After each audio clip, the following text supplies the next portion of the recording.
Isang taon mula ngayon sa gitna ng marang, yang ballroom, nakatayo ako suot ang isang itim na gown na tila ba gawa sa gabi at bituin.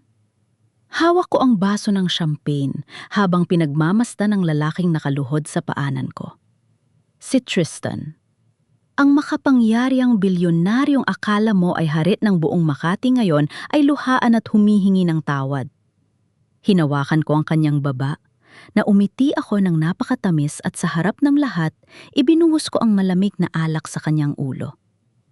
Sinabi ko sa kanya, Huli na ang lahat, Tristan. Gaya ng pagtalikod mo sa akin noon, hinding-hindi mo na mahahawakan ang anak ko. Magkano ba ulit ang kailangan mo, Selena?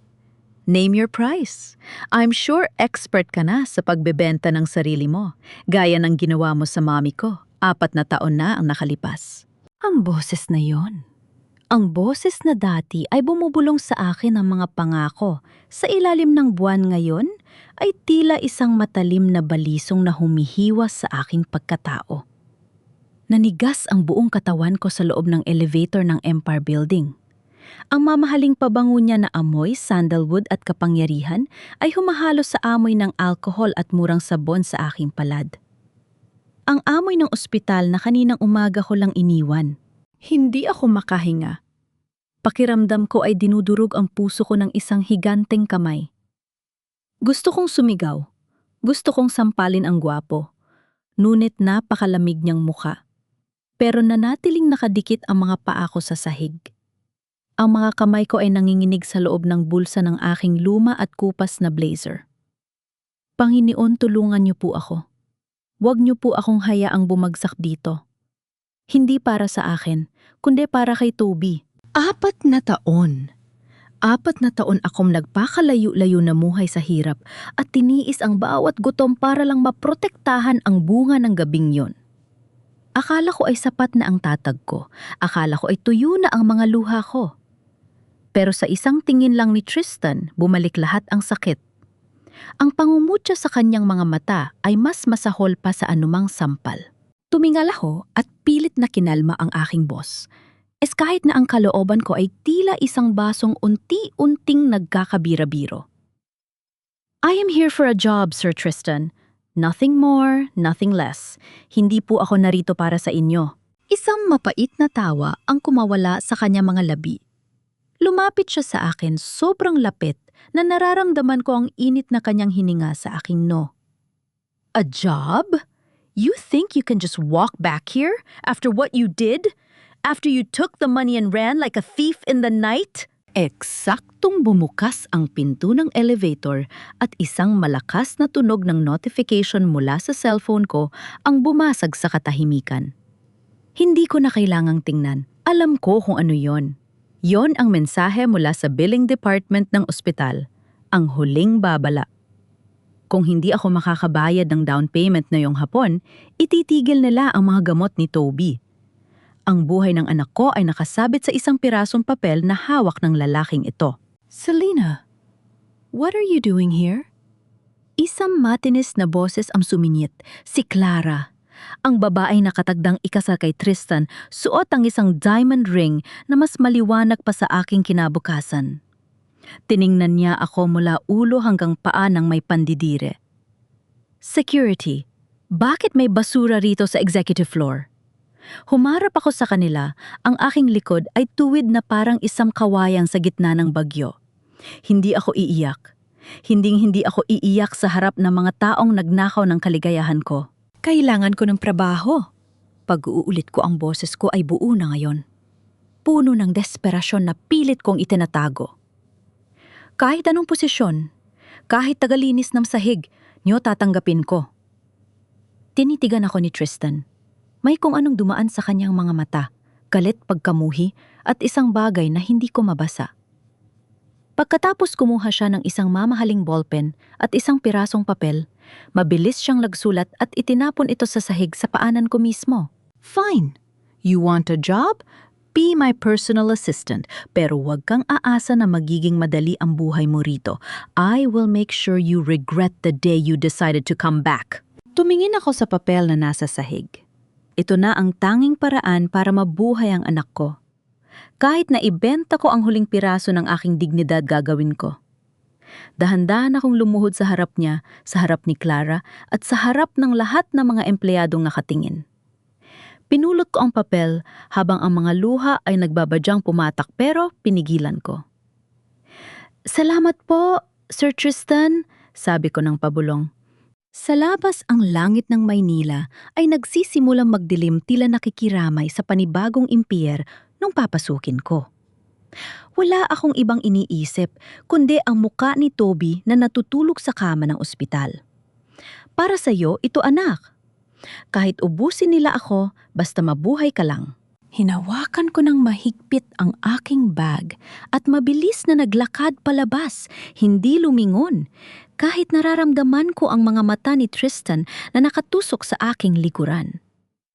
Paglabas ko ng lobby, agad kong diniyal ang numero ng aking kapitbahay na si Aling Marites. "Aling Marites, pakibantayan po muna si Toby. Sabihin niyo po sa kanya, huwag siyang matatakot. Nahanap na ni Mama ang pambayad sa gamot niya." "Opo, babalik ako agad." Ibinaba ko ang telepono at doon sa gitna ng maingay na kalsada sa harap ng madlalakihang gusali na tila mga higanting ng umutya ay huminto ako. Kinuha ko ang kontratang ibinigay ni Tristan. Hindi ito kontrata ng trabaho. Ito ay isang listahan ng mga utos na tila ba ako ay isang alipin. At sa dulo may nakasulat na isang huling pangungusap na nagpabilis ng tibok ng puso ko. Rule number 1. Never mention that child again. Paano niya nalaman ang tungkol kay Toby? Ang puting kisame ng ospital ay tila isang malaking kumot na nagtatangkang lamunin ang maliit na katawan ng anak ko. Sa gitna ng katahimikan ng Ward 4, ang tanging maririnig ay ang rhythmic na tunog ng monitor, isang mabagal at nakakangilong paalala na ang bawat tibok ng puso ni Toby ay may katapat na halaga. Hinawakan ko ang kanyang maliit na kamay, napakapayat at puno ng mga tusok ng karayong. "Mama." Bulong niya, hindi iminumulat ang mga mata. Ang kanyang boses ay tila isang tuyong dahon na hinihipan ng hangin. "Narito lang si Mama, anak. Huwag kang mag-alala, nakahanap na ako ng pambayad sa laboratorio mo. Magiging malakas ka na ulit, lalaro pa tayo sa parke, di ba?" Pinilit kong huwag manginig ang boses ko. Hinalikan ko ang kanyang no na mainit pa rin dahil sa lagnat. Kailangan kong maging matatag. Para kay Toby, kakainin ko ang lahat ng pait. Pagdating ko sa opisina kinabukasan, sinalubong ako ng isang tumpok ng mga folder na tila ba bundok na gustong gumuho sa ibabaw ko. Hindi pa man ako nakakaupo sa aking desk, bumukas na ang pinto ng opisina ni Tristan. Lumabas siya maayos, ang suot na navy blue suit, mukhang sariwa at walang bakas ng puyat. Kabaliktaran ko na halos magmukhang multo dahil sa pagbabantay sa ospital. "You're 3 minutes late, Selena," sabi niya nang hindi man lang ako tinitingnan.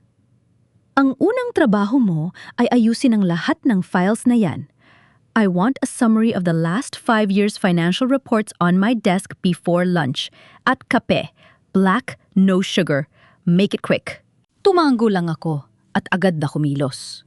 Ang bawat hakbang ko ay mabigat, ang sikmura ko ay kumakalam dahil huli akong kumain kahapon ng tanghali pero hindi ko iniinda. Sa tuwing mararamdaman ko ang pagod, iniisip ko ang mukha ni Toby. Yon ang nagsisilbing gasolina ko. Habang nagtitimpla ng kape, narinig ko ang usapan ng mga empleyado sa pantry. "Siya ba yung bagong PA ni Sir Tristan? Yung ex-secretary na biglang nawala?" "Oo, balita ko bumalik kasi naghihirap. Tignan mo naman ang suot, parang galing sa ukay-ukay. Ang kapal din ng muka, di ba matapos niyang lokohin ang pamilya ni na Sir, may gana pang bumalik." Napahawak ako ng mahigpit sa counter. Hindi ko sila niloko. Hindi niyo alam ang totoo. Gusto kong isigaw ang katotohanan, pero nanatili akong tahimik. Sa mundong ito, ang boses ng mahirap ay tila hangin lang nararamdaman, pero hindi pinapakinggan. Dinala ko ang kape sa opisina ni Tristan. Pagpasok ko, nakita ko siyang seryosong nagbabasa ng mga papeles. Inilapag ko ang kape sa kanyang mesa ng bahandahan. "Here's your coffee, sir," sabi ko sa pinakamababang tono. Tumingala siya at sa pagkakataong ito, tumitig siya ng matagal sa aking mukha. Nakita ko ang pagkunot ng kanyang no nang mapansin ang maitim na bilog sa ilalim ng aking mga mata. "You look terrible, Selena. Siguraduhin mong hindi mo dadalin ang sakit mo sa loob ng kumpanyang ito." "Opo, sir. Huwag po kayong mag-alala. Hindi ako pabaya sa trabaho." "Good. Dahil kung magkakamali ka, kahit isang beses, wala akong pakialam kung gaano ka kadesperado. I will fire you on the spot." Lumabas ako ng opisina niya nang nang-inginig ang mga tuhod. Buong umaga ako nagtrabaho ng walang tigil. Ang mga numero sa report ay tila ba sumasayaw sa harap ng aking mga mata. Pero pilit kong tinuon ang aking atensyon. Nang sumapit ang 2:00, imbes na pumunta sa kantin, lumabas ako ng gusali at naglakad patungo sa isang maliit na tindahan sa kanto. Pumili ako ng isang basong cup noodles. Iyon lang ang kaya ng budget ko dahil ang natitirang pera ko ay itinabi ko na para sa pamasahe papunta sa ospital mamayang gabi. Umupo ako sa isang bench sa gilid ng kalsada sa ilalim ng tirik na araw. Ang usok ng mga sasakyan at ang ingay ng paligid ay hindi ko na napapansin. Habang hinihigop ko ang mainit na sabaw, isang butil ng luha ang pumatak at humalo sa noodles ko. Ang alat ng luha ay naramdaman ko sa aking dila. Lord, hanggang kailan po ba ganito? Bakit kailangang magdusa ng anak ko? Mabilis kong pinunasan ang aking mga mata nang marinig ko ang paghinto ng isang sasakyan sa harap ko. Ang itim na Mercedes ni Tristan. Bumaba ang bintana nito at nakita ko siya nakasuot ng sunglasses. Tinitingnan ako ng may halong dumi at awa. "Eating on the sidewalk? Is that how low you've fallen, Selena?" Miti niya ang boses ay puno ng pangungutya. "After stealing millions from my mother, dito ka lang pala babagsak?" Tumayo ako, itinapon ang baso ng noodles sa basurahan at hinarap siya ng may dignidad. "Wala po akong ninakaw na pera, Sir Tristan. At kung sa sidewalk man ako kumakain, wala na po kayong pakialam doon. Ang mahalaga, marangal, ang bawat sentimo na ginagastos ko." Pinaandar niya ang sasakyan nang mabilis iniwan akong naliligo sa usok. Nang gabi ring yon, bumalik ako sa ospital. Pagod na pagod ang katawan ko pero kailangan kong maging masigla para kay Toby. Pagpasok ko sa room, nakita ko si Aling Marites na mukhang balisa. "Selena, buti dumating ka na." Bungad niya ang boses ay puno ng kaba. "Bakit po, Aling Marites? Anong nagyari? Si Toby ba?" "May pumuntang lalaki rito kanina. Hindi niya sinabi ang pangalan niya, pero hiningi niya ang medical record ni Toby sa nurse station. Sabi niya, representative daw siya ng insurance company mo, pero alam natin wala ka namang insurance, di ba?" Nanlamig ang buong pagkatao ko. Ang babala ni Tristan sa opisina, "Rule number 1, never mention that child again." Naming-inig ang mga kamay ko habang tinitignan ang natutulog na anak. Anong itsura ng lalaki, Aling Marites? Matangkad na kabarong at mukhang galing sa isang malaking opisina. Hindi ako pwedeng magkamali si Tristan o ang kanyang ina. Sinusubukan na ba nilang kunin sa akin ang kaisa-isang kayamanan ko?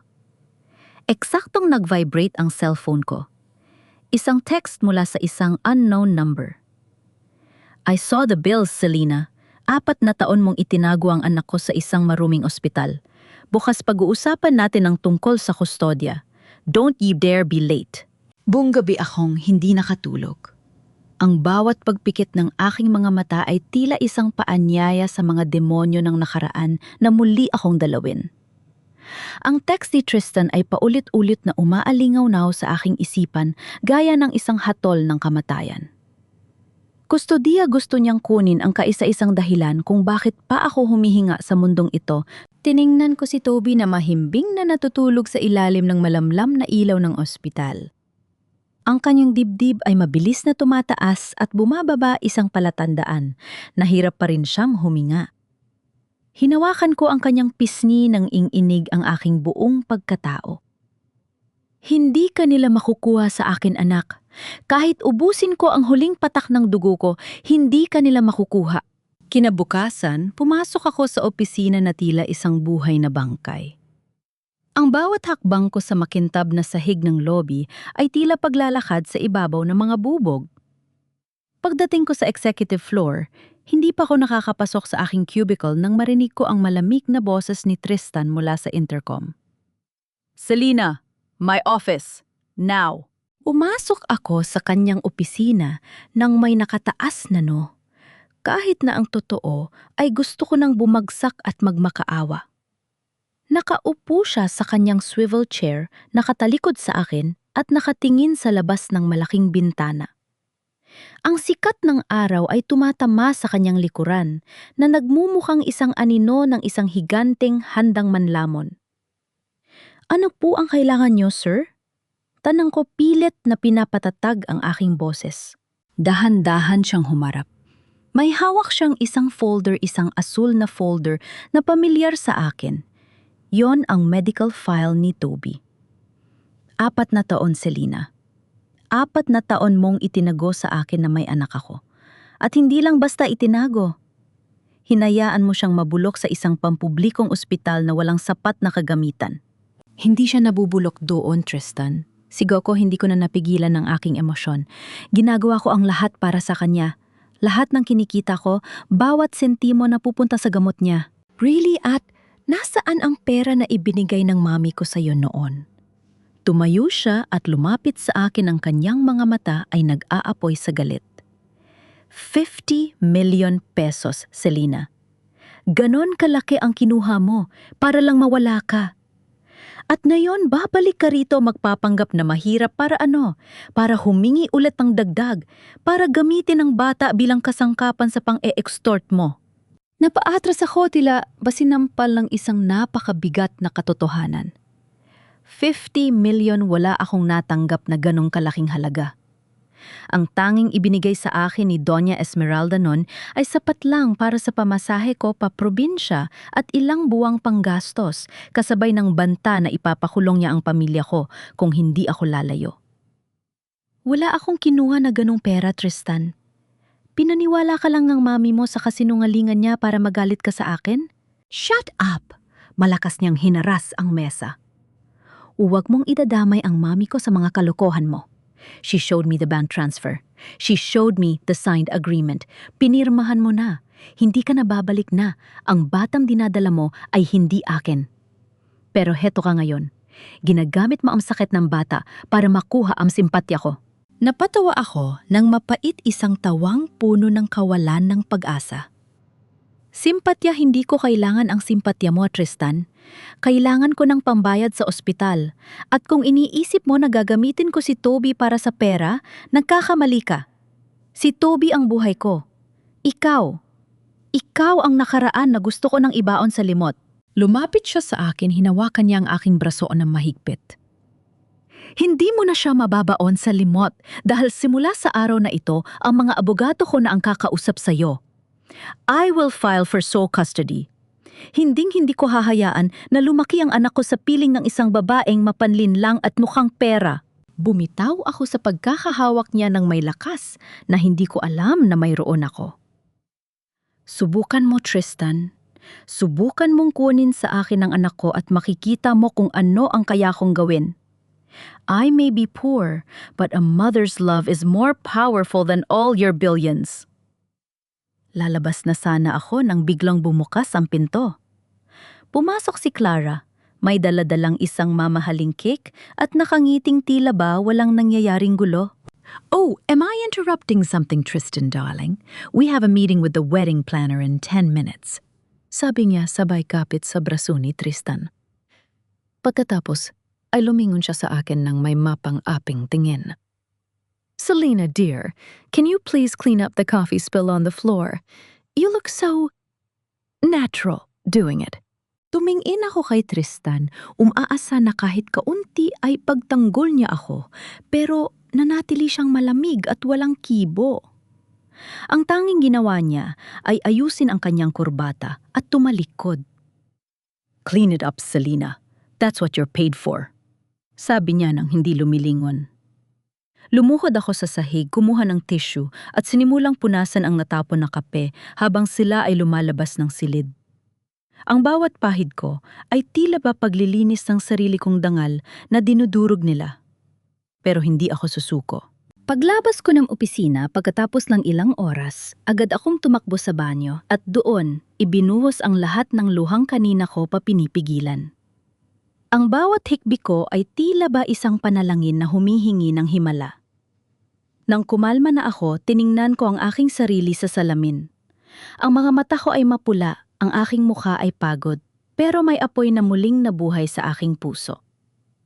Kung gusto nila ng gyera, ibibigay ko sa kanila. Kinuha ko ang aking cellphone para tawagan si Aling Marites. Pero bago ko pa madial ang numero niya, isang tawag ang pumasok mula sa ospital. "Hello, Miss Selena?" Ang boses ng nurse ay tila ba nagmamadali? "Kailangan niyo pong pumunta rito agad. Si Toby..." Tumaas po ang lagnat niya at bigla siyang nawala ng malay. Isinasailalim na po siya sa emergency resuscitation ngayon. Nalaglag ang cellphone ko sa sahig. Ang mundo ay tila huminto sa pag-ikot. Wala akong ibang narinig, kundi ang sarili kong tibok ng puso na tila ba isang tambol na nagbababala ng sakuna. Tumakbo ako palabas ng gusali. Hindi alintana ang mga taong nababangga ko. Hindi alintana ang sigaw ng security guard. Isa lang ang nasa isip ko, Toby. Ngunit pagdating ko sa lobby, nakaharang ang isang itim na van. Bumukas ang pinto nito at lumabas ang dalawang lalaking nakabarong. "Miss Selena, pinapatawag po kayo ni Doña Esmeralda. Kailangan niyo pong sumama sa amin?" Nayon din. "Bitawan niyo ako! Sabi ko bitawan niyo ako!" Ang boses ko ay halos mapatid na sa gitna ng lobby ng Empire Building. Ngunit ang dalawang lalaking nakabarong ay tila mga rebultong, walang pandinig. Hinawakan nila ang magkabila kong braso ng napakahigpit sapat na para mag-iwan ng pasa sa aking balat. Ang mga empleyadong dumadaan ay napapalingon, ang ilan ay nagbubulungan, ngunit walang nangahas na tumulong. Sa mundong ito, ang kapangyarihan ng mga Del Fierro ay batas. "Miss Selena, wag na po kayo mag-eskandalo. Mas makakabuti kung sasama kayo ng mahinahon." Sabi ng isa sa kanila, ang boses ay malamig at walang emosyon. Isinakay nila ako sa loob ng itim na van. Ang bawat segundo na lumilipas ay tila isang taon sa aking pakiramdam. Ang mukha ni Toby, ang kanyang huling tawag sa akin bago siya mawala ng malay, ay paulit-ulit na sumasagi sa isip ko. "Panginoon, parang awa niyo na. Wag niyo po siyang kukunin sa akin, wag na yon." Tinala nila ako sa isang mansyon na tila ba isang palasyo sa gitna ng Forbes Park. Pero para sa akin, ito ay isang marangyang bilangguan. Pagpasok ko sa loob, sinalubong ako ng amoy ng mamahaling insenso at ang katahimikang nakakabini. Sa gitna ng sala, nakaupo si Doña Esmeralda sa isang antik na silya, may hawak na tasa ng tsaa at tila ba naghihintay ng isang paaway. "Iha, bumalik ka pala." Panimula niya, ang boses ay malambing pero may talim na parang labaha. Akala ko ba ay nagkaintindihan na tayo? 4 na taon na ang nakalipas. "Doña Esmeralda, parang awa niyo na. Kailangan kong pumunta sa ospital. Ang anak ko, si Toby, nag-aagaw buhay siya." Lumuhod ako sa harap niya, wala nang pakialam sa aking dignidad. Pagkatapos nito, kahit saan niyo ako itapon, susunod ako, wag lang po ngayon. Dahan-dahan niyang ibinaba ang tasa. Tumayo siya at lumapit sa akin. Sa isang iglap, naramdaman ko ang isang malakas na sampal na nagpalingon sa aking mukha. Napasubsob ako sa carpeted na sahig, ang lasa ng dugo ay agad na humalo sa aking laway. "Huwag mong gamitin ang anak mo para magdrama sa harap ko, Selena." Mitin niya, ang mga mata ay nalilisik sa galit.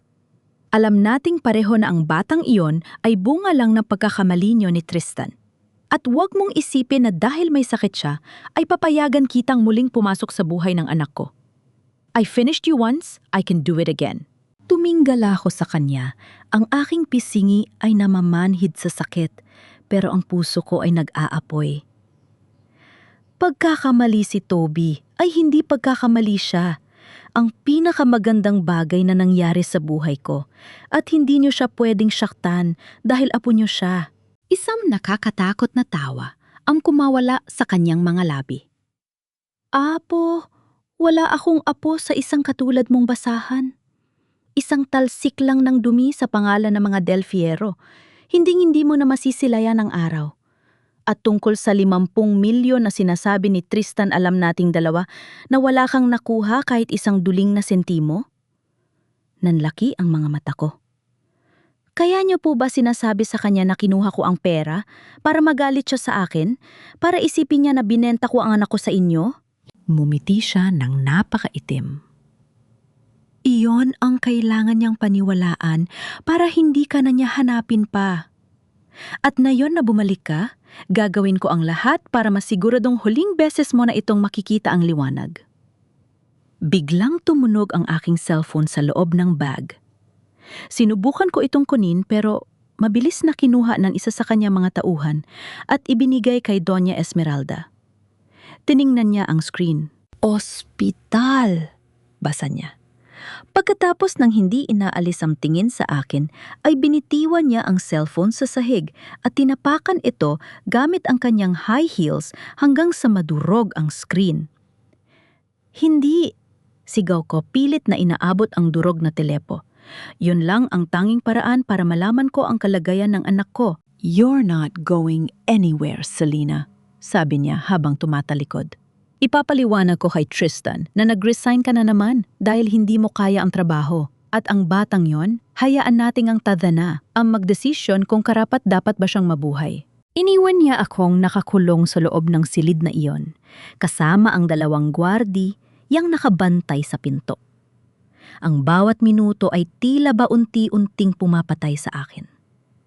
Wala akong komunikasyon, wala akong paraan para makalabas, at ang kaisa-isang anak ko ay mag-isang lumalaban para sa kanyang buhay. Toby, Toby anak! Hikbi ko habang nakasandal sa pinto. Magpakatatag ka. Parating na si Mama.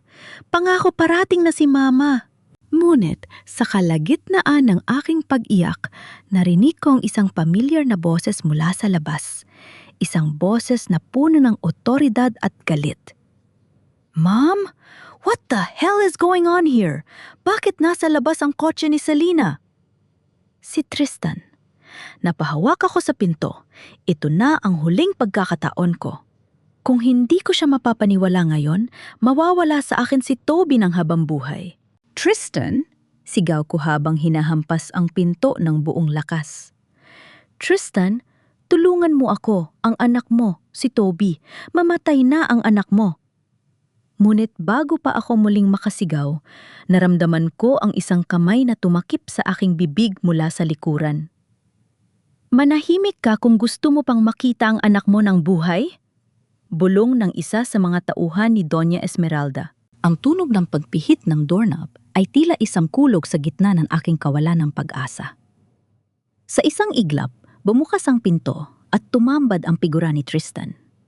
Ang kanyang mga mata ay nanlilisik palipat-lipat sa akin na nakasubsob sa sahig at sa kanyang tauhan na mabilis na lumayo sa akin. What is the meaning of this, Mommy? Ang boses ni Tristan ay mababa ngunit puno ng panganib. Tristan darling, huwag ka mabibigla. Mabilis na lumapit si Doña Esmeralda. Ang kanyang mukha ay agad na nagbago mula sa pagiging halimaw patungo sa isang mapagkalingang ina. Hinanap ko siya dahil gusto ko siyang kausapin ng maayos. Pero gaya ng dati, nag-eskandalo siya. Gusto niya ng dagdag na pera kapalit ng pananahimik niya tungkol sa inyo. Tumingin sa akin si Tristan. Nakita niya ang pasa sa aking pisingi, ang gulo-gulo kong buhok at ang durog na cellphone sa sahig.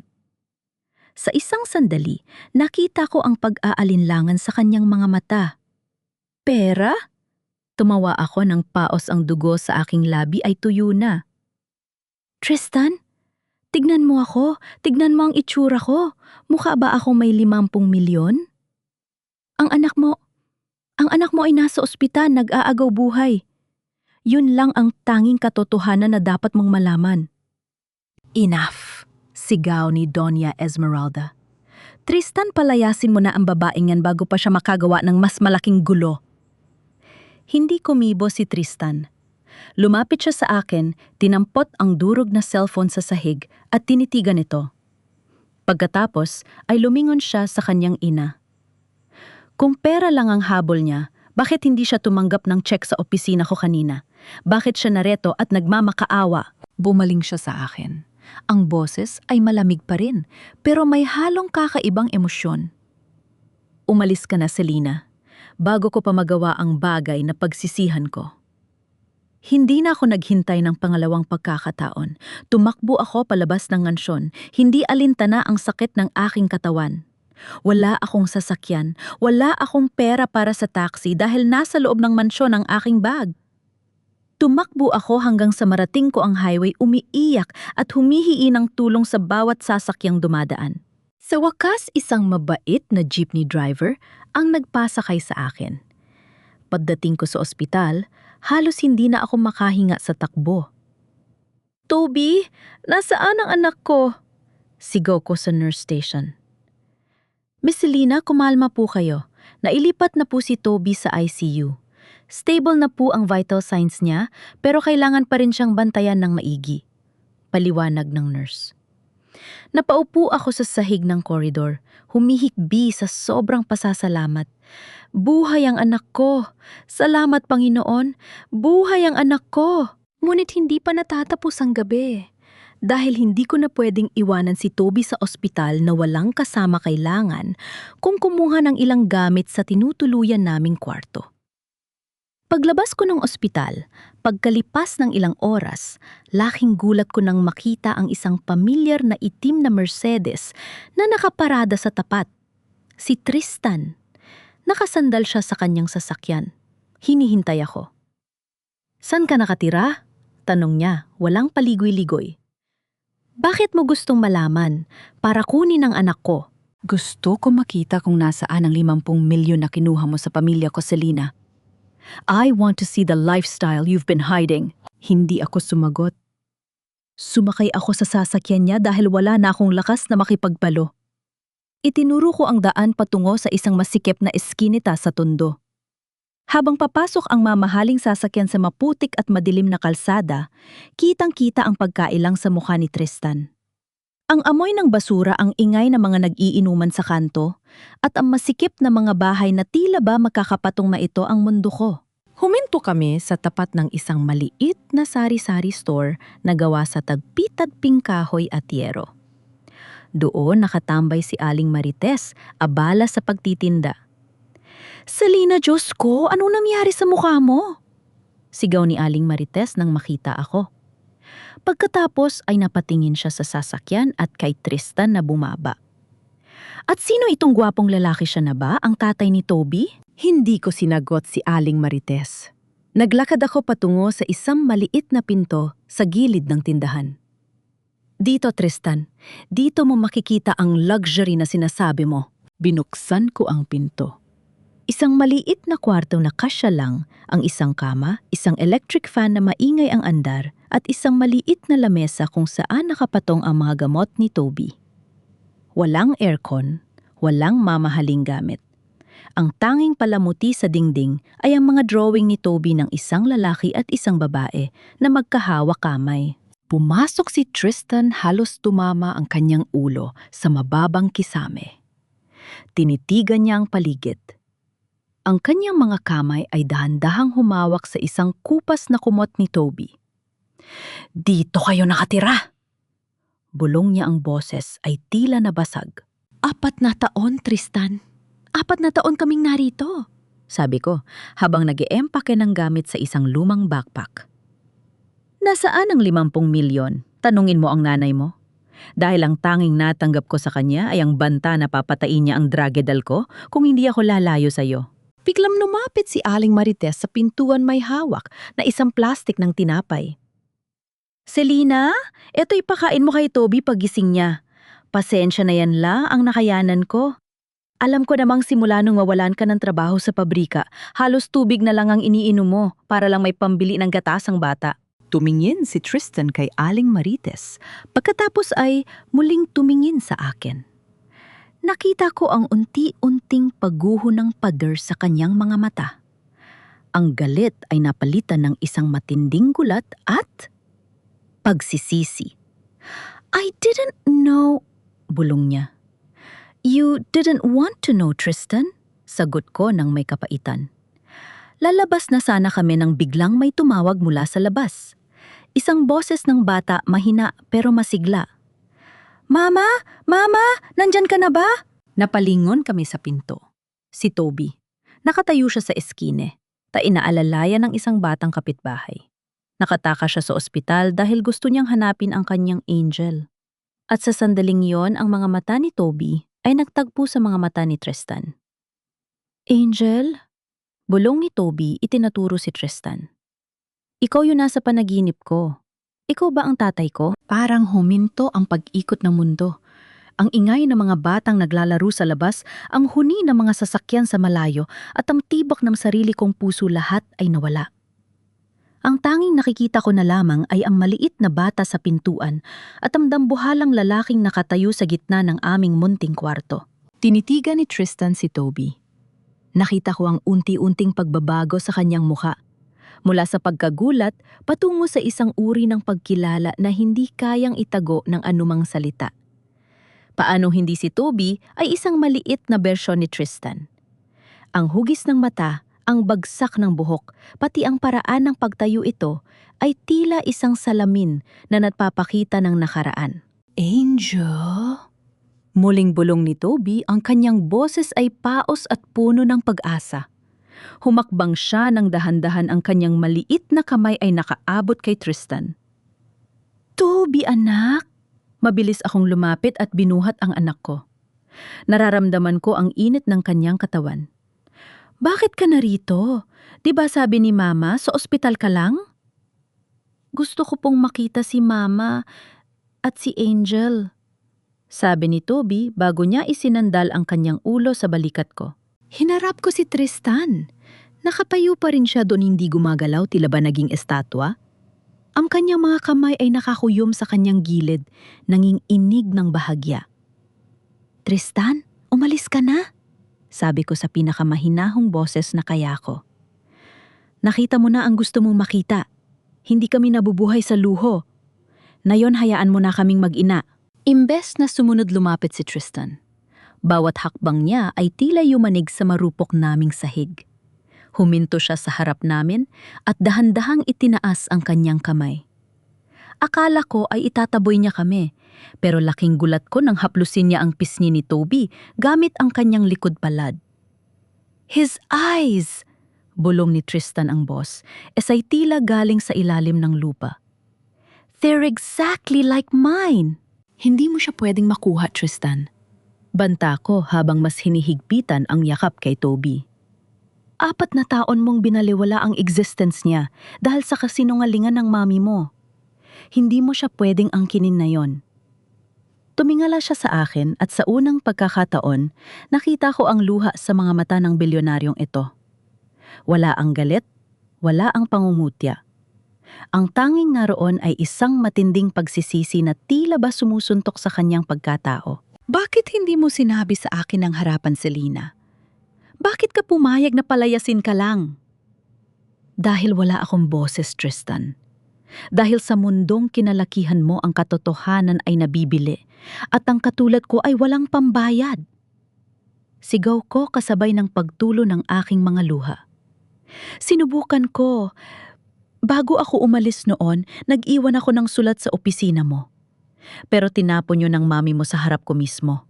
Napahawak si Tristan sa kanyang sentido. Wala akong natanggap na sulat. Ang tanging alam ko, iniwan mo ako dahil sa pera. I spent years hating you, Selena. I spent years trying to erase you from my mind only to find out that I was hating the only person who truly cared for me. Biglang dumaing si Toby. Ang kanyang paghinga ay naging mabilis at mababaw. Mama, masakit po ang dibdib ko. Natigilan kaming dalawa. Sa isang iglap, nawala ang tensyon sa pag-itan namin. Si Tristan ang unang kumilos. Mabilis niyang kinuha si Toby mula sa aking mga bisig. Sa laki ng kanyang pangangatawan, tila ba isang maliit na manika lang ang anak ko. Let's go! Isakay niyo na siya sa kotse! Utos niya ang boses ay muling naging puno ng otoridad. Pero sa pagkakataong ito ay para sa kaligtasan ni Toby. Saan tayo pupunta? Tanong ko habang nagmamadaling sumunod sa kanya sa labas. To St. Luke's. My personal doctors will handle him. Hindi na siya babalik sa ospital na yon. Habang nasa loob kami ng sasakyan, kinalong ni Tristan si Toby. Ang bata na kanina lang ay takot sa mga stranger ay tila ba kampanting-kampante sa piling niya. Nakahawak ang maliit na kamay ni Toby sa kurbata ni Tristan, habang si Tristan naman ay hindi inaalis ang tingin sa bata, tila ba sinusubukang bawiin ang lahat ng oras na nawala sa kanila. I will save him, Selena, sabi ni Tristan nang hindi tumitingin sa akin. I don't care how much it costs. I will save my son. Your son? Mapait kong ulit. Ngayon sigurado ka na paano kung hindi siya Del Fiero. Paano kung nagkakamali ka lang sa nakikita mo? Tumingin siya sa akin. Ang kanyang mga mata ay matalim at seryoso. I know blood when I see it. Pero para matigil na ang pagdududa mo at para manahimik ang mami ko, we will do the DNA test. Pero habang naghihintay ng resulta, siya ang prioridad ko. Nakarating kami sa ospital at agad na inasikaso si Toby ng pinakamahuhusay na doktor. Ibinigay sa amin ang isang private suite. Sa unang pagkakataon sa loob ng 4 na taon, nakaramdam ako ng kaanting ginhawa. Pero alam ko, ito ay simula pa lamang ng bagong giyera. Habang natutulog si Toby pagkatapos ng ilang tests, lumabas si Tristan para sagutin ang isang tawag. Sumunod ako sa kanya at nakita ko siyang kausap ang kanyang mami sa telepo. No, Mom. I don't care what you say anymore. Mitini Tristan ang boses ay malamig na parang iyelo. I saw the boy. I saw Selena's life. If I find out that you lied to me for 4 years, don't expect to see me again. I'm doing the DNA test tomorrow at wag mong susubukang pakialaman ang resulta dahil ako mismo ang magbabantay sa laboratorio. Ibinaba niya ang telpono at lumingon sa akin. Gusto mo bang malaman ang totoo, Selena? I never stopped loving you. Kahit nung galit na galit ako sa'yo, ikaw pa rin ang hinahanap-hanap ko. Lalapit sana siya sa akin nang biglang bumukas ang pinto ng suite. Pumasok si Clara. Ang kanyang mukha ay maputla at puno ng takot. Tristan? What are you doing here at bakit kasama mo ang babaeng yan? Sigaw ni Clara. Pagkatapos ay napatingin siya sa kama kung nasaan si Toby. Is that the child? Tumayo si Tristan sa harap ko tila ba isang kalasag. Yes, Clara. He is my son. And starting today, things are going to change. Napansin ko ang tanging inig ng mga kamay ni Clara habang hawak ang kanyang designer bag. May kung ano sa kanyang reaksyon ang hindi tama. Hindi lang ito selos. Ito ay takot. You can't be sure, sigaw ni Clara. Tristan, baka niloloko ka lang niya, hayaan mo nga mga doktor ko ang kumuha ng DNA sample.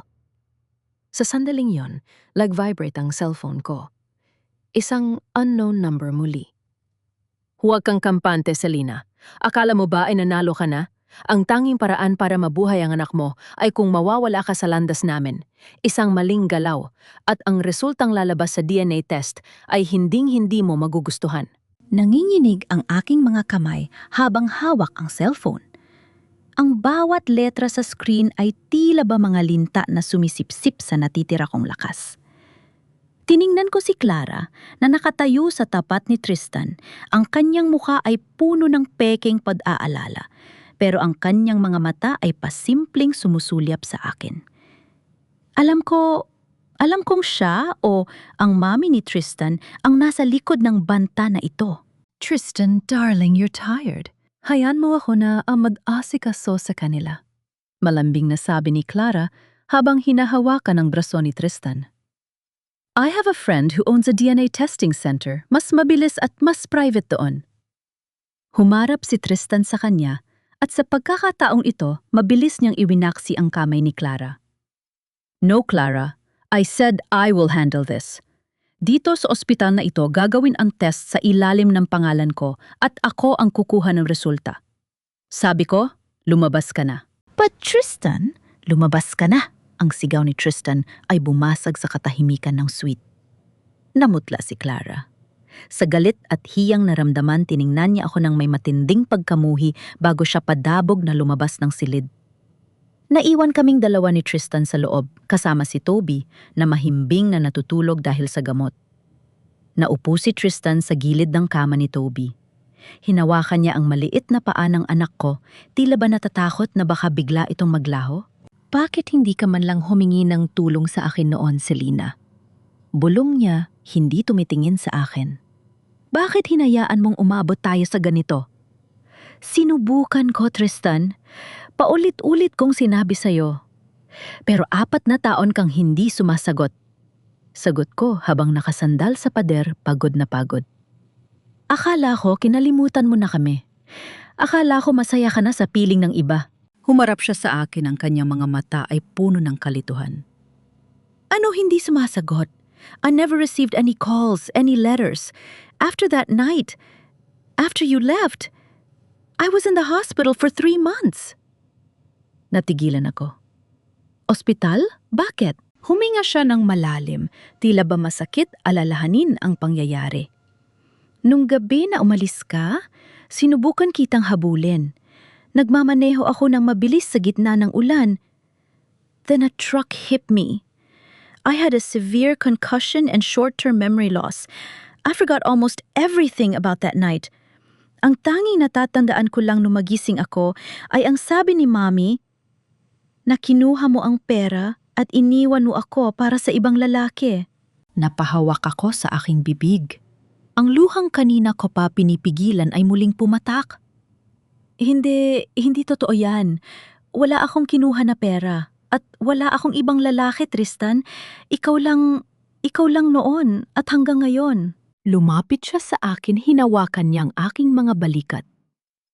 Nung makita kita muli sa elevator, lahat ng galit ko, lahat ng sakit na naramdaman ko sa loob ng 4 na taon bumuhos sa iyo.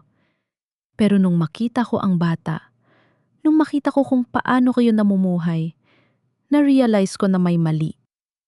My memory is a black hole, Selina. But my heart never forgot how it felt to hold you. Sandaling naging payapa ang paligid. Ang init ng kanyang mga kamay ay tila ba nagpapagaling sa mga sugat ng aking nakaraan. Ngunit ang kapayapaang yon ay mabilis na nabura nang maalala ko ang text message. Tristan, may nagbabanta sa akin. Sabi ko, ipinakita ko sa kanya ang cellphone ko. Sabi nila papalitan nila ang resulta ng DNA test. Tinitigan ni Tristan ang text. Ang kanyang mukha ay naging kasing tigas ng bato. I won't let them. Bukas na bukas din personal kong babantayan ang pagkuha ng sample at ang proseso sa lab. Walang sinumang makakagalaw sa resulta. Kinabukasan, maagang dumating ang mga medtech. Kumuha sila ng swab mula kay Tristan at kay Toby. Buong oras na nandoon si Tristan, hindi inaalis ang tingin sa mga vials. Pagkatapos sinamahan niya ang mga tech hanggang sa mismong laboratory o ng ospital. Habang naghihintay kami, nakatanggap ako ng tawag mula kay Aling Marites. Selina, anak, mag-ingat kayo riyan. Ang boses ni Aling Marites ay puno ng kaba. May mga lalaking naghahaluog sa kwarto niyo rito. Hinahanap daw nila ang mga lumang gamit mo. Ano? Bakit po? Hindi ko alam, pero narinig ko silang may kausap sa telpon.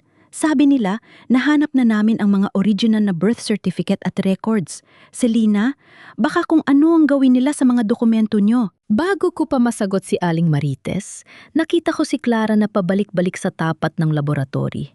O panay ang pindot sa kanyang cellphone. May kinausap siyang isang lalaking nakauniporme ng janitor sa gilid ng hagdanan. May iniabot siyang isang maliit na sobre rito bago siya mabilis na umalis. Kinutuban ako. Hindi ako pwedeng maupo lang dito.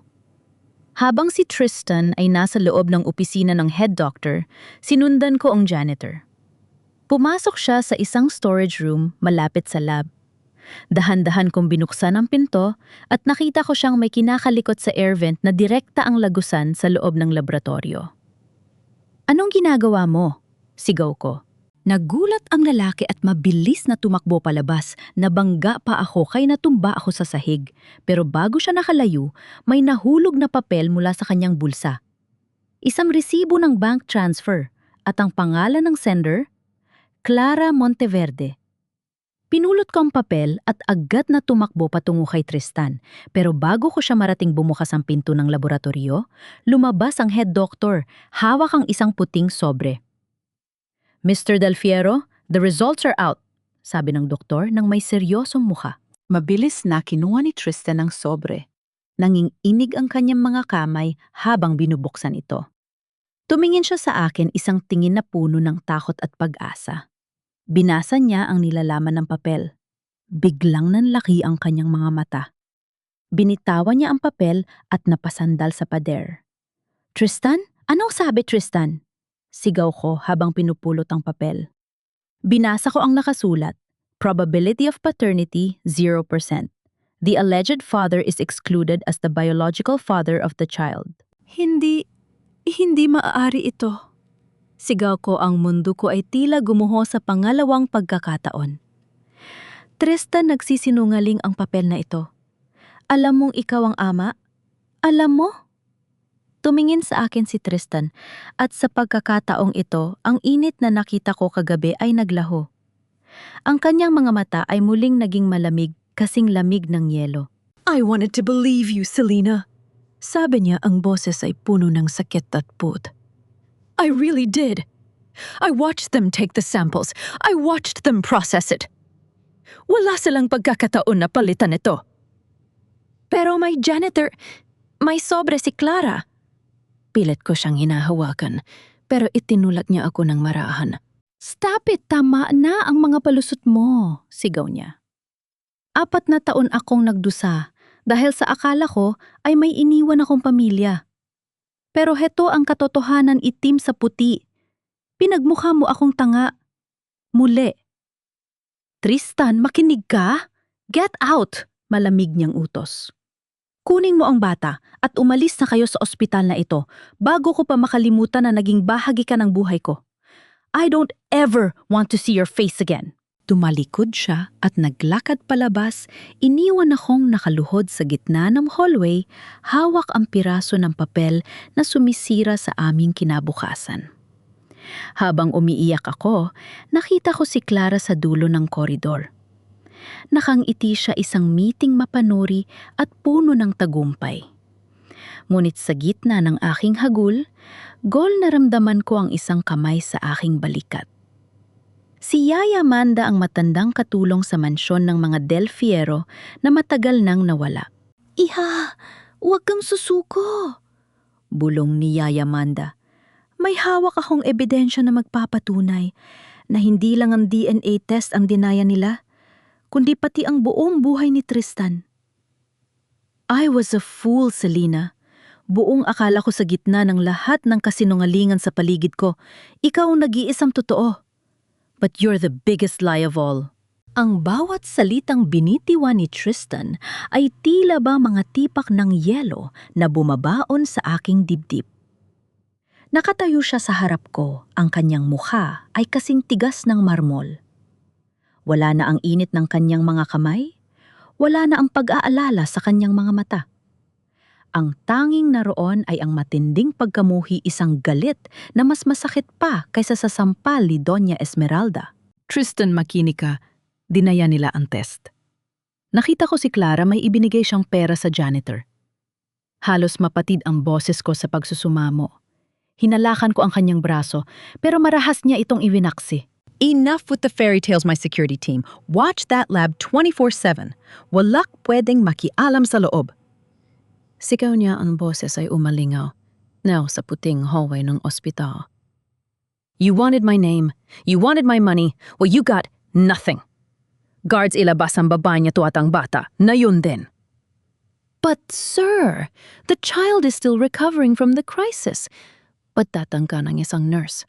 "I said Out lumingon si Tristan sa nurse ng may nanlilisik na mga mata.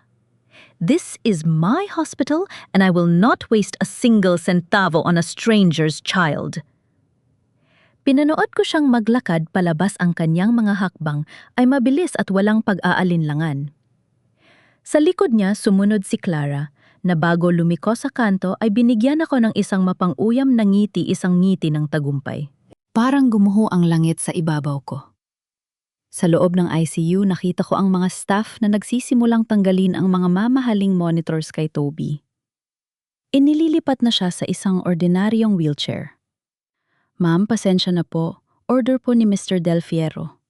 Bulong ng nurse na may halong awa. Nanginginig ang aking mga tuhod habang kinakarga ko si Toby.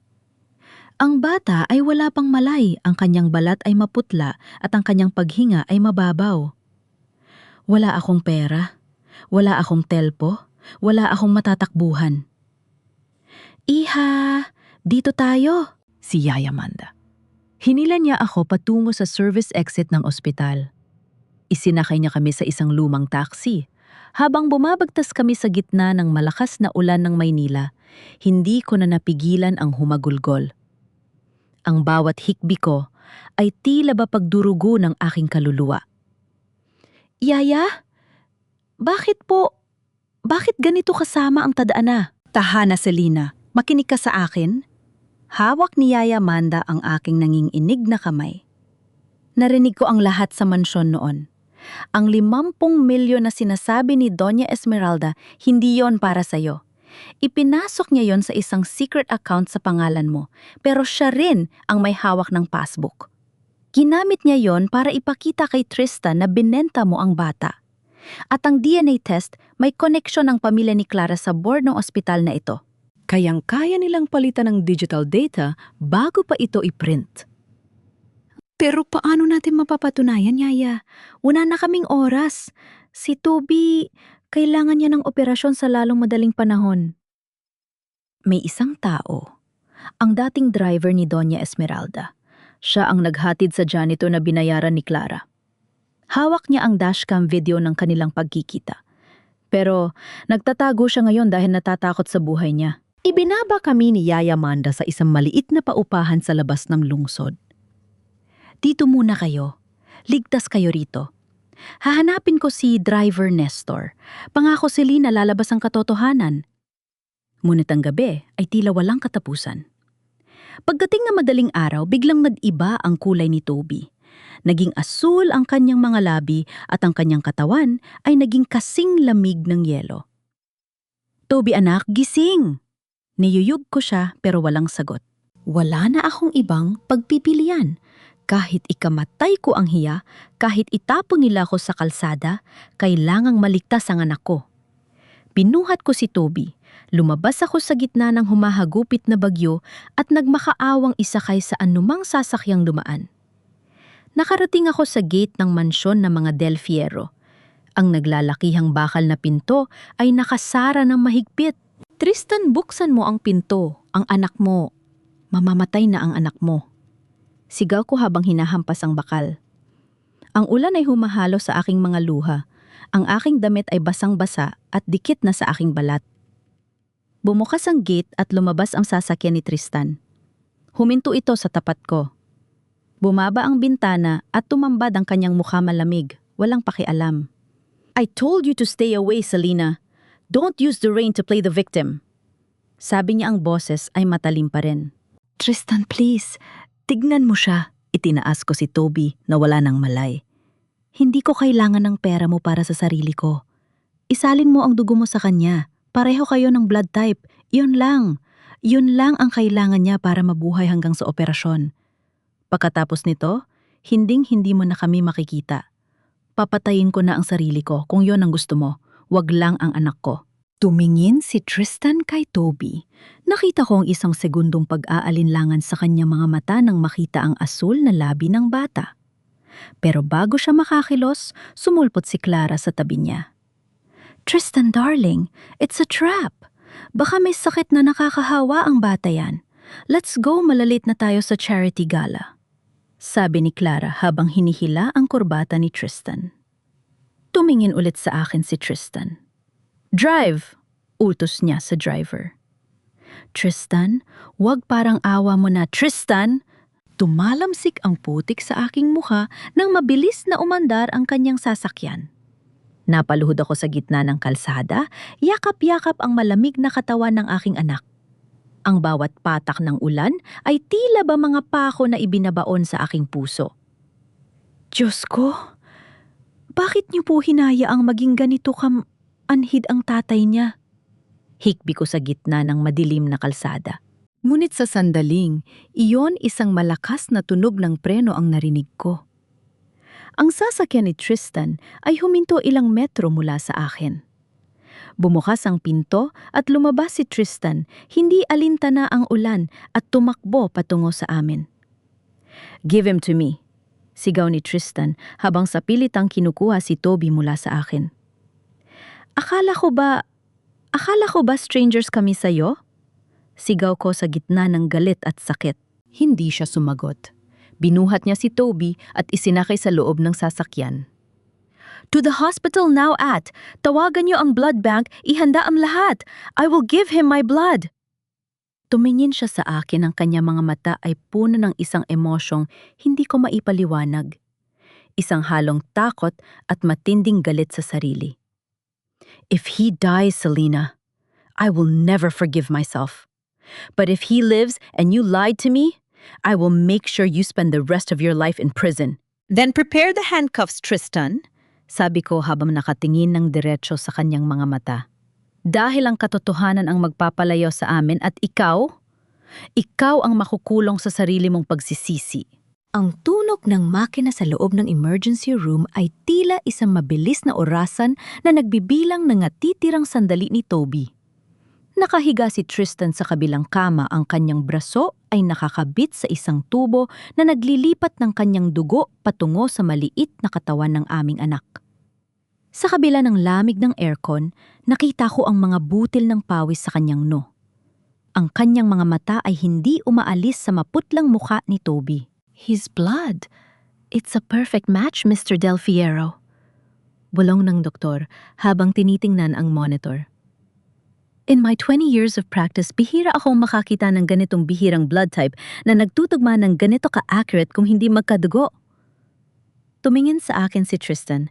Nakita ko ang pagguho ng huling pader ng pagdududa sa kanyang mga mata.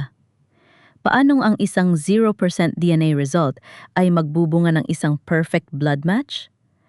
Alam niya at alam ko may malaking maling nangyayari. Selena, tawag niya sa akin ang boses ay mahina at paos.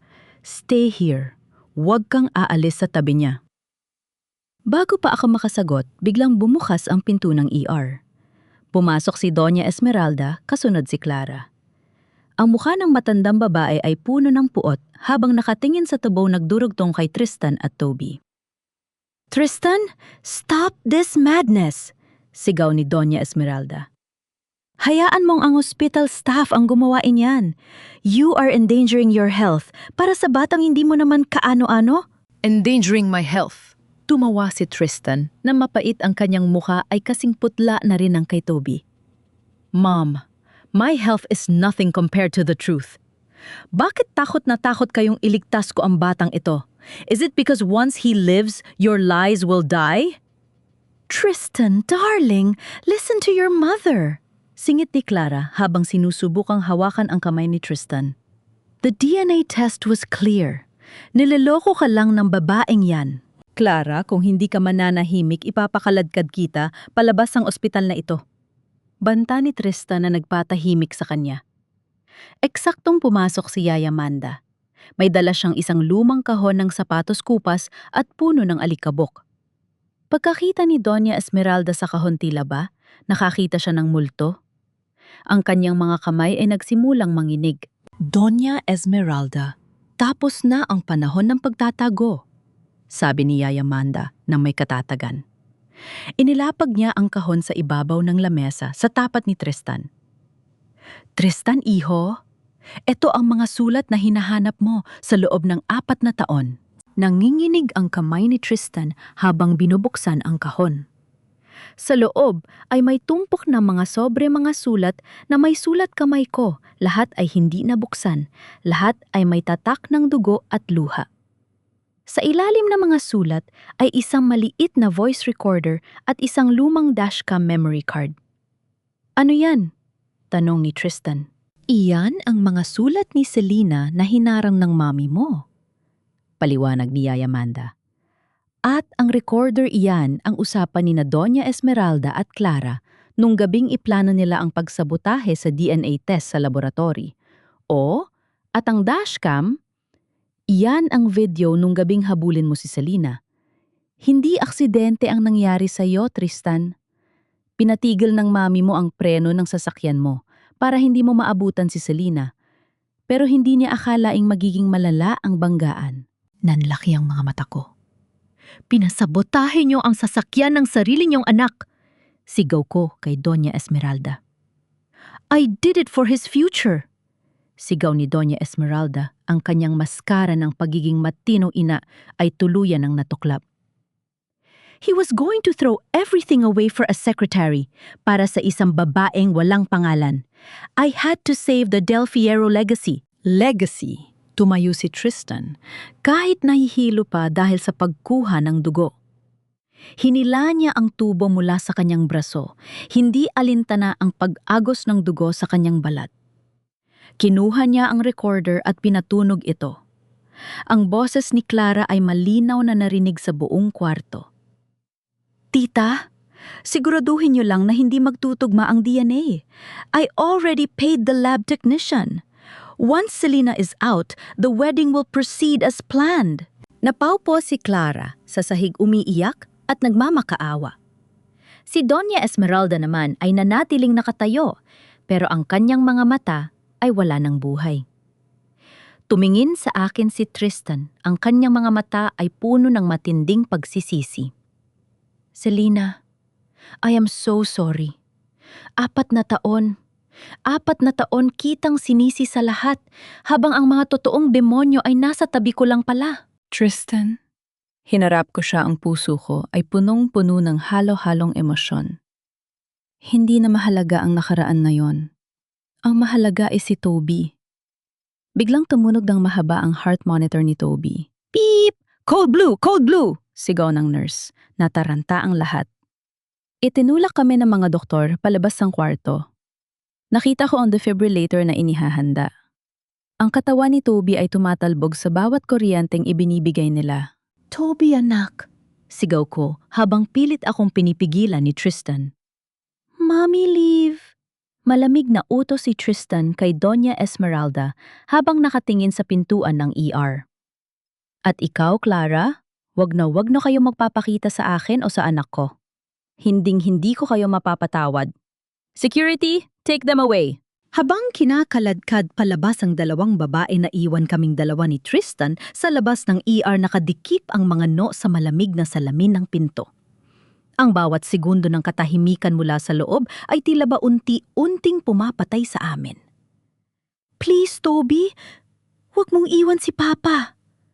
Bulong ni Tristan, ang kanyang mga luha ay pumatak sa aking kamay. Hindi pa tayo nakakapaglaro.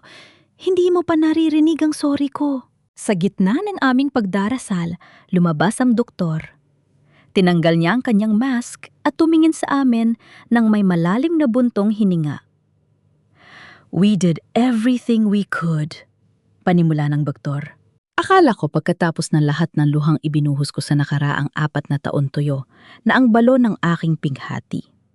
Akala ko sapat na ang tatad maipinakita ko sa harap ni Tristan para sabihing handa na ako sa anumang bagyong darating. Pero mali ako.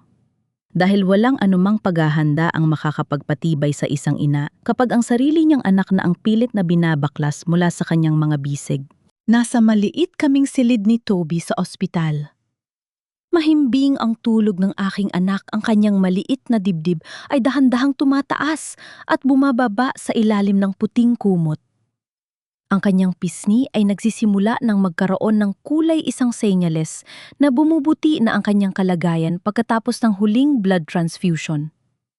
Hawak ko ang kanyang maliit na kamay.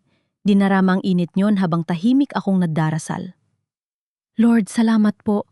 Kahit gaano kahirap ang trabaho ko kay Tristan, kahit gaano kasakit ang mga salita niya, basta maging maayos lang ang anak ko, kakayanin ko ang lahat. Ngunit ang katahimikan ay biglang bumasag nang bumukas ang pinto nang walang kato. Nayanig ang buong silid sa lakas ng pagkakatulak nito. Pumasok ang 3 lalaking nakabarong, seryoso ang mga mukha, at kasunod nila ay si Attorney Santian, ang tapat na aso ni Doña Victoria. "Anong ginagawa niyo rito, Gabi, na kailangan ng anak ko ng pahinga?" Sabi ko boses na pilit pinapakalma habang tumatayo ako para harangan ang kama ni Toby. Hindi sumagot ang abogado. Sa halip, inilabas niya ang isang puting envelope mula sa kanyang briefcase. "Miss Selena, we are here to serve a temporary protection order and a transfer of custody. Base sa utos ng korte, kailangan naming kunin ang bata ngayon din." Parang gumuho ang kisame sa ibabaw ko. Ang boses niya ay parang malamig na tubig na ibinuhos sa aking buong pagkatao. "Ano custody? Anong karapatan niyo? Ako ang nanay niya. Ako ang nagluwal sa kanya." "Ang pamilya imperial ay naghay ng reklamo laban sa'yo." Sagot ni Attorney Santian, walang bakas ng emosyon.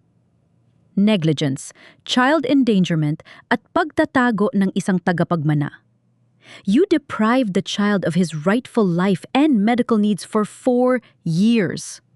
At dahil sa kalagayan ng iyong tinitirhan sa barangay, napatunayan ng korte na hindi mo kayang ibigay ang tamang environment para sa paggaling ng bata. Kasalanan niyo yon?" Sigaw ko, hindi ko na napigilan ang aking emosyon. "Kinuha niyo ang lahat sa akin 4 na taon na ang nakalilipas? Pinalayas niyo ako na parang basura?" Sa gitna ng aming sigawan, nagising si Toby. Namumungay ang kanyang mga mata, takot na nakatingin sa mga estrangram nasa loob ng silid. "Nanay, why are they shouting? Who are they?" "Hush, baby. Everything is fine. Huwag kang matakot. Nandito si nanay." Bulong ko mabilis na lumapit sa kanya at miliyag ang kanyang maliit na katawan. Ang aking puso ay tumitibok na mabilis, parang isang ibong nakakulong sa hawla. Eksaktong sandaling iyon pumasok si Doña Victoria. Ang kanyang mga hakbang ay dahan-dahan, ang tunog ng kanyang mamahaling heels sa sahig ay parang hatol ng kamatayan. Nakaterno siyang asul, bawat hibla ng kanyang buhok ay nasa ayos, habang ako ay mukhang basang sisiw sa harap niya. "Tigilan mo na ang drama na ito, Selena." Sabi niya, ang kanyang mga mata ay puno ng pandidiri habang tinitingnan ang paligid ng pampublikong ward. "Look at this place. Amoy gamot na mura, masikip at marumi.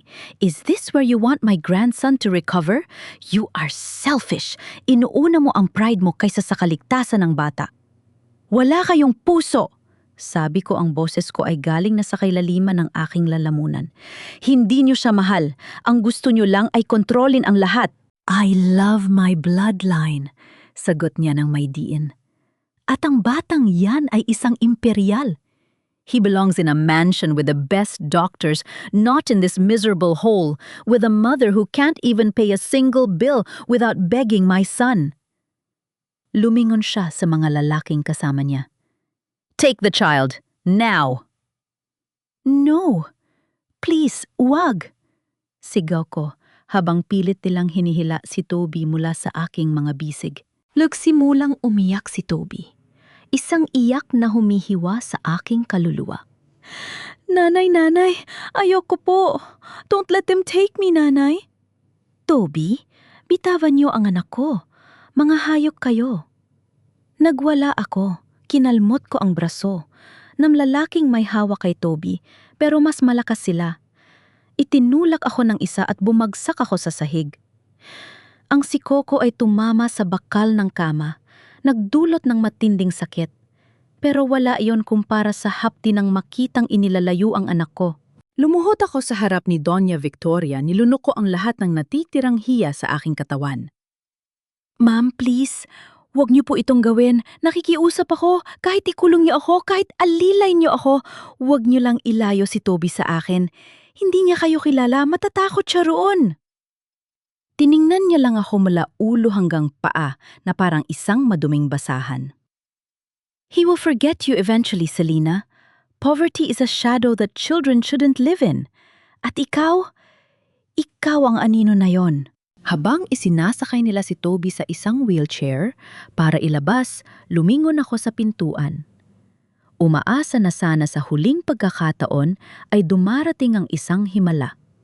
Umaasa na sana ay pumasok si Tristan at itigil ang kahibangang ito. Tristan? Bulong ko. Nasaan ka, Tristan? Help us! Ngunit walang Tristan na dumating. Ang tanging nakita ko bago sumara ang pinto ay ang huling sulyap ng takot sa mga mata ni Toby at ang malamig na ngiti ni Doña Victoria. Naiwan akong mag-isa sa malamig at madilim na silid ng ospital. Ang tanging naiwan ay ang una ni Toby na basa pa ng kanyang mga luha. Niyakap ko yon nang mahigpit isinusubsob ang aking mukha habang ang aking mga hikbi ay naging isang mahabang ungol ng pasakit. Bakit, Lord? Bakit? Ang mga taong may pera, sila rin ang may kapangyarihang pumatay ng puso ng isang ina? Akala ko ba ay may husti? Akala ko ba ay sapat na ang maging mabuting tao? Tumayo ako. Ang aking mga kamay ay nanginginig sa galit. Hindi na ito luha ng panghihina. Ito ay luha ng digmaan. Tiningnan ko ang aking sarili sa salamin ng banyo. Gulo-gulo ang buhok, mamaga ang mga mata, at may bakas ng dugo sa aking braso. Kinuha niyo ang lahat sa akin, bulong ko sa hangin. Pero nakalimutan niyo ang isang bagay. Ang isang inang wala nang mawala ay ang pinakamapanganib na kaaway. Kinuha ko ang aking bag at mabilis na lumabas ng ospital. Hindi ako uuwi sa aming barong-barong. Pupunta ako sa kaisa-isang lugar kung saan ko mahahanap ang sagot. Kung nasaan ang lalaking nanira ng aking buhay at na yon ay hinayaan ng kanyang ina na nakawin ng aking anak. Pagdating ko sa lobby, nakita ko ang maraming tao na nakatingin sa akin bumubulong marahil ay nakita ang eksena kanina. Pero wala na akong pakialam sa hiya. Ang hiya ay para lang sa mga taong may reputasyong pinoprotektahan. Ako? Wala na akong kahit ano. Attorney Santillan? Sigaw ko nang makita ko siyang papalabas pa lang ng building. Humarap siya sa akin gulat sa aking biglang pagpapakita. Miss Selena, I advise you to go home. Walang maidudulot na, mabuti ang gulo. Answer me, sabi ko, ang boses ko ay parang kutsilyong nakatutok sa kanyang leeg. Alam ba ito ni Tristan? Siya ba ang pumirma ng custody papers na yon? Ngumiti ng tipid ang abogado, isang niting puno ng lason. Who do you think provided the financial records and the proof of your disappearance 4 years ago? Tristan is an imperial Selena, at sa huli ang pamilya imperial ay laging magkakampi laban sa mga tagalabas tulad mo. Ang bawat salita niya ay parang pako na ibinabaon sa aking puso. Si Tristan siya ang nagbigay ng ebiden. Siya ang lalaking hinalikan ako noong isang gabi nang may halong pananabik. At lungkot siya rin pala ang maglalagay ng posas sa aking mga kamay. Napatawa ako nang mapait sa gitna ng ulan na nagsisimula ng pumatak, isang tawa na puno ng put. Ang tanga ko, ang tanga-tanga ko. Tumingala ako sa langit, hinahayang mahugasan ng ulan ng aking mukha. Sa sandaling iyon ng Selena na mapagmahal, ang Selena na mapagpatawad, at ang Selena na umaasa sa himala ay tuluyan ng namatay. Kung digmaan ang gusto nyo, sabi ko sa aking sarili habang nakatingin sa malayo, ibibigay ko sa inyo ang impyer nung hindi nyo makakalimutan. Dahil may isang lihim pa akong hindi nila alam. Isang lihim na itinago ko sa loob ng 4 na taon, hindi para protektahan ang aking sarili, kundi para protektahan ang danggal ng mga imperial. Pero ngayong, wala na sa akin ang anak ko. Wala na ring dahilan para manahimik pa ako. Maghanda ka, Tristan. Maghanda ka, Doña Victoria. Dahil ang basurang itinapon niyo 4 na taon na ang nakalilipas, babalik para sunugin ang inyong kaharian. Basang-basa ako ng ulan. Nanginginig ang buong katawan. Ngunit ang apoy sa loob ng aking dibdib ay sapat na para sunigin ang buong mansyon ng mga imperial. Hindi ako pinapasok ng mga guard sa gate, pero wala silang nagawa nang itulak ko ang lahat ng lakas ko at sumigaw na parang baliw sa tapat ng kanilag security camera. Alam kong nakatingin sila. Alam kong nakikita nila ang isang inang handang pumatay para sa kanyang anak. Nang bumukas ang malaking pintuan ng mansyon, bumungad sa akin ang marangyang chandelier at ang amoy ng mamahaling pabango, mga bagay na sumisimbolo sa kapangyarihang laging tumatapak sa akin. Nasaan siya? Sigaw ko, ang boses ko ay umaalingaw-ngaw sa malawak na lobby. Bumaba si Tristan mula sa grand staircase. Nakasuot siya ng silk robe, mukhang gulat na makita ang kalagayan ko. Selina? What are you doing here at this hour? At bakit ka basang-basa? Tumawa ako ng mapait. Ang kanyang pagkukunyari ay sadyang nakakasuka. Don't act like a saint, Tristan. Nasaan si Toby? Ibigay mo sa akin ang anak ko. Kumunot ang kanyang noo, humakbang siya papalapit sa akin. What are you talking about? Toby is at the hospital, right? I was planning to go there early tomorrow. Liar! Dinuro ko siya, ang aking daliri ay nanginginig sa pot. Kinuha siya ng mga tauhan niyo. Attorney Santillan served a custody order. Sinabi niya na ikaw ang nagbigay ng ebidensya laban sa akin. You betrayed me! Again! Natigilan si Tristan. Ang kanyang mukha ay nawalan ng kulay. Custody order? I didn't sign anything like that, Selina. I told my lawyer to look for ways to help you, not to... Enough of your lies! Isang malakas na palakpak ang narinig namin mula sa itaas. Doña Victoria was standing there, looking down at us with a triumphant smile. Tristan, huwag kang magpa-apekto sa kanya. It was a family decision. I did what was necessary to protect the imperial name. Ang batang yon ay hindi dapat lumaki sa hirap. Mom, did you take the child? Tanong ni Tristan, ang boses niya ay nagsisimulang manginig sa galit. Yes, at huwag kang mag-alala. He is safe in the nursery wing. He is sleeping. Sagot ng matanda na parang wala lang. Humarap ako sa kanila. Pinahid ko ang tubig ulan sa aking muka. Akala niyo ba ay mananalo kayo dahil may pera kayo? Akala niyo ba ay mananahimik na lang ako gaya ng ginawa ko 4 na taon na ang nakalilipas? Inilabas ko mula sa aking bulsa ang isang maliit na digital recorder, isang lumang kagamitan na itinago ko sa loob ng 4 na taon sa ilalim ng aking kama. Isang bagay na hindi ko kailanman inakalang kakailanganin ko. Anong basura yan? Tanong ni Doña Victoria, pilit na itinatago ang kaba sa kanyang boses. Ito ang dahilan kung bakit ako umalis noon. Sabi ko, tinitingnan ko ng diretso si Tristan. Tristan, listen to this. Makinig ka kung gaano kadumi ang kamay ng ina mo. Pinindot ko ang play button. Ang static sound ay napalitan ng isang boses na kilalang-kilala ng lahat ang boses ni Doña Victoria mula sa nakaraan. Sa recording, here is 5 million pesos, Selina. Take it and leave Tristan. If you don't, sisiguraduhin kong babagsak ang kumpanya niya. I will leak the documents about his father's illegal offshore accounts. Sisirain ko ang anak ko bago kanya mapakasalan. Choose his future or your love. Boses ko sa recording. Ma'am, buntis po ako. Anak namin ito ni Tristan. Boses ni Doña Victoria sa recording, then keep it somewhere far away. But if you ever show your face again, I will make sure you and that child will rot in jail. You are just a secretary, Selina. You are nothing. Tumigil ang recording. Ang katahimikan sa loob ng mansyon ay tila mas nakakabini kaysa sa kulog sa labas. Si Tristan ay nakatitig sa kanyang ina, ang kanyang mga kamao ay nakakuyom hanggang sa mamuti ang kanyang mga knuckles. Mom, is this true? Bulong ni Tristan. Ang boses niya ay puno ng sakit na hindi ko pa narinig kailanman. Tinangka mong sirain ang karir ko para lang paalisin siya? Pinagbantaan mo ang buhay ng sarili kong anak. Tristan, listen to me. I did it for the family. She was a gold digger. Sigaw ni Doña Victoria. Ang kanyang maskara ay tuluyan ng natanggal. Gold digger. Sigaw ko, humakbang ako papalapit sa kanya kahit na hinaharangan ako ng mga tauhan niya. I never touched that check.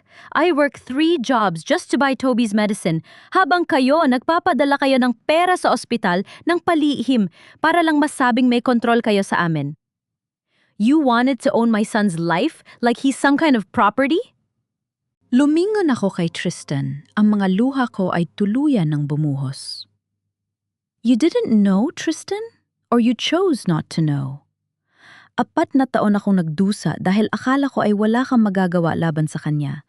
Pero ngayon? Ngayon ay kinuha niyo ang kaisa-isang bagay na nagpapanatili sa aking buhay. Toby is not an imperial property. Sabi ni Tristan. Ang boses niya ay malamig pa sa yolo. He is my son, and she is the woman I loved. Humarap si Tristan kay Doña Victoria. Attorney Santillan is fired. At lahat ng tauhan mo na tumulong sa pagdukot sa anak ko, sisiguraduhin kong mananagot sila. Return the child to Selena, na yon din. Tristan, you can't do this to me. Ako ang ina mo. Sigaw ni Doña Victoria, nagsisimula ng mag-hysterical. You ceased to be a mother when you chose power over your own grandson's happiness. Sagot ni Tristan. Tiningnan niya ang mga guard. Bring Toby here. Now, or I will call the police myself and file kidnapping charges against everyone in this house, including you, mother. Napasandal si Doña Victoria. Sa paderang kanyang muka ay bakas ng matinding hiya at takot. Ang kanyang imperyo ay unti-unti nang naglalaho. Ilang minuto ang lumipas, bumaba ang isang yaya na karga-karga si Toby. Nang makita ako ng anak ko, agad siyang nagpumiglas at tumakbo patungo sa akin. Nanay! Nanay! Umiiyak niyang isinubsob ang kanyang mukha sa aking leeg. Niyakap ko siya ng napakahigpit. Nandito na si Nanay, Toby. Hindi ka na nila kukunin muli, hinding-hindi na. Humarap ako kay Tristan. Inaasahan kong lalapit siya hihingi ng tawad o susubukang hawakan kami. Ngunit manatili siyang nakatayo roon. Ang mga mata ay puno ng pagsisisi at kahihiyan. I'm sorry, Selena, bulong niya. I didn't know. Lord help me, I didn't know.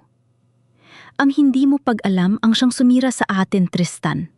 Sagot ko, ang aking boses ay puno ng pagod. Kinuha ko na ang anak ko. Huwag mo na kaming susundan muli.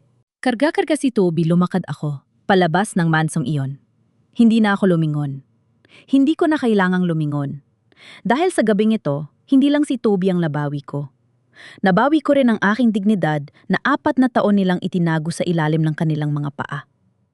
Ngunit habang naglalakad ako sa ilalim ng ulan, alam kong hindi pa ito ang tapos. Ang galit ni Doña Victoria ay hindi basta-basta mawawala. At ang sugat sa puso namin ni Tristan ay masyadong malalim para maghilom sa isang gabi. Ngunit, isa lang ang sigurado, ang dating sekretaryang kayang-kayang tapakan ngayon ay siya nang tatapos sa laro ng mga imperial. Isang linggo na ang nakalipas mula ng gabing tila gumuho ang mundo sa loob ng mansyon ng mga imperial. Nakaupo ako sa isang maliit na bangko sa labas ng isang maliit na chapel sa loob ng ospital. Wala na kami sa pampublikong ward. Inilipat ni Tristan si Toby sa isang private suite, hindi para magyabang, kundi para masiguro ang kaligtasan at komportableng paggaling ng aming anak. Hawak ko ang isang diaryo.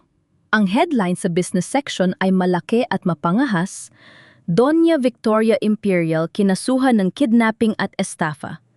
Empire Holding stock bumagsak. Hindi lang Arabic ko ang naging basehan. Pagkatapos ng gabing yon, si Tristan mismo ang nagbukas ng mga luma at madidilim na sikreto ng kanyang ina. Ang mga offshore accounts na ginamit ni Doña Victoria para takutin ako noon ay ibinigay ni Tristan sa mga otoridad.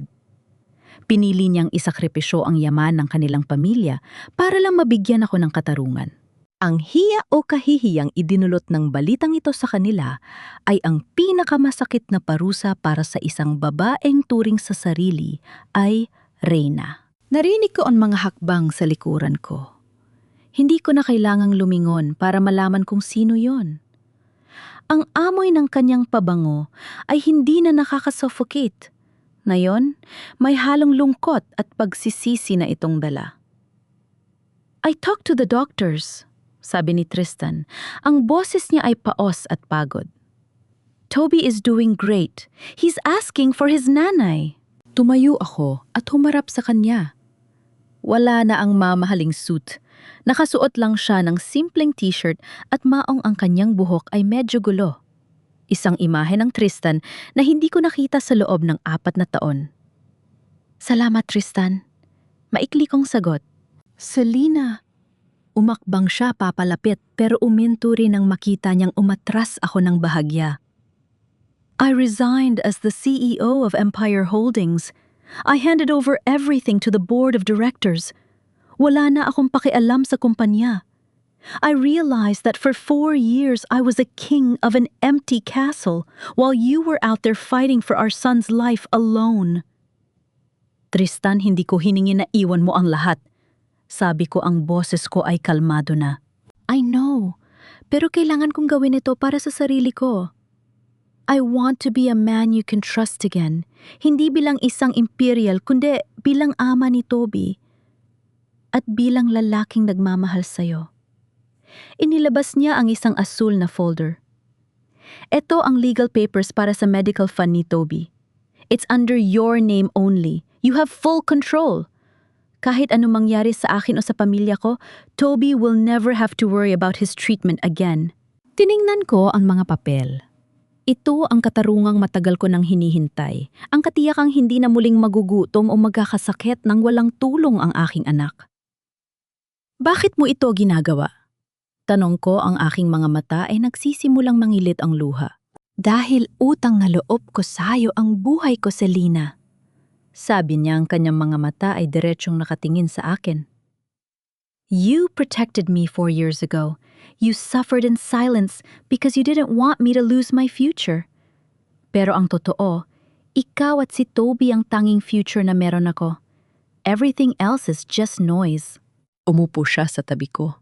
Pinagmamasdan ang mga bulaklak sa garden ng chapel. My mother, she's in a private facility now awaiting trial. She's broken, Selena. She keeps saying that I betrayed her. Pero ang totoo, siya ang nagturo sa akin na ang kapangyarihan ay lahat-lahat. I'm just using that power now to fix what she broke. Nabalot kami ng katahimikan. Isang katahimikang hindi na mabigat. Maya-maya lumabas si Aling Marta mula sa kwarto ni Toby, dala ang ilang gamit. Selena, gising na ang apo ko. Hinahanap ang daddy niya. Sabi ni Aling Marta nang may ngiti. Tiningnan ko si Tristan. Nakita ko ang takot at pag-asa sa kanyang mga mata. Sa loob ng 4 na taon, itinago ko ang katotohanan kay Toby. Pero ngayong, alam ko na ang tunay na kulay ng puso ni Tristan, may karapatan pa ba akong ipagkait sa kanila ang isa't isa? Go, bulong ko sa kanya. He's waiting for you. Parang nabunutan ng tinik si Tristan. Mabilis siyang pumasok sa kwarto. Sumunod ako ng dahan-dahan. Mula sa pinto, nakita ko ang eksenang hinding-hindi ko malilimutan. Si Toby na may malawak na ngiti ay niyakap si Tristan. Daddy, you came back. Did you buy me the crayons? Yes, baby. I bought everything and I'm never leaving again, I promise. Sabi ni Tristan habang hinahalikan ng noo ng aming anak. Napahawak ako sa hamba ng pinto, ang aking mga luha ay tuluyan ng dumaloy. Ngunit sa pagkakataong ito, hindi ito luha ng sakit. Ito ay luha ng pagpapatawad. Ang pagpapatawad ay hindi nangangahulugang nakalimutan ko na ang lahat ng pasakit, kundi nangangahulugan itong handa na akong bitawan ang bigat ng nakaraan para makahinga ang aming kinabukasan. Ang karma ay hindi laging tungkol sa paghihigante. Minsan ang karma ay tungkol sa pagbabalik sa atin ng mga bagay na nararapat nating makuha pagkatapos ng mahabang pagtitiis. Naglakad ako papalapit sa kanila at naramdaman ko ang kamay ni Tristan na humawak sa akin. Sa gitna ng puting kwarto ng ospital, malayo sa karangyaan ng mansyon at sa gulo ng korporasyon na tagpuan namin ang aming tunay na tahanan. Ang kwento ko ay nagsimula sa isang lihim na nagdala ng dusa. pero natatapos ito sa isang katotohanan na nagdala ng laya. Dahil sa dulo ng lahat, ang tunay na yaman ay hindi nasusukat sa bilyong piso sa bangko, kundi sa higpit ng yakap ng iyong anak at sa tapat na pag-ibig na handang itaya ang lahat para sa iyo. Tapos na ang ating kwento. Ngunit ang aral nito ay mananatili sa ating mga puso. Nakita natin ang pait ng pagkakalayo, ang bagsik ng maling kapangyarihan at ang tamis ng katarungan. Sa huli, nanatiling matatag si Selena, hindi dahil sa galit, kundi dahil sa pagmamahal sa kanyang anak. Mga mahal kong tagapakinig, maraming salamat sa inyong matyagang pagsama sa akin sa bawat kabanata ng buhay ni Selena at Tristan. Sabi nga nila, ang buhay ay parang isang malaking pagsubok. Minsan, parang ang tadhana na mismo ang gustong magpabagsak sa atin. Naalala niyo ba ang eksena sa ospital nung kinuha si Toby mula kay Selena? Siguro marami sa inyo ang napaiyak at nakaramdam ng matinding galit. Ang kwentong ito ay hango sa mga totoong karanasan ng ating mga kababayan, mga inang OFW na kailangang mawalay sa anak o mga asawang biktima ng mapang-aping biyenan. Nais kong itanong sa inyo, kung kayo ang nasa posisyon ni Selena, kaya nyo rin bang magpatawad pagkatapos ng 4 na taong paghihirap o mas pipiliin nyo ang mamuhay ng mag-isa kasama ang inyong anak? Sana ay mag-iwan kayo ng komento sa ibaba. Ibahagi nyo ang inyong mga salubin dahil bawat kwento nyo ay mahalaga sa amin. Huwag niyo rin kalimutang i-like at i-share ang ating video para mas marami pa tayong ma-inspire na mga kababayan. Hanggang sa muli natil pagkikita sa susunod na kwento ng pag-ibig, sakripisyo at tagumpay. Manatiling matatag at laging manalig sa may kapal.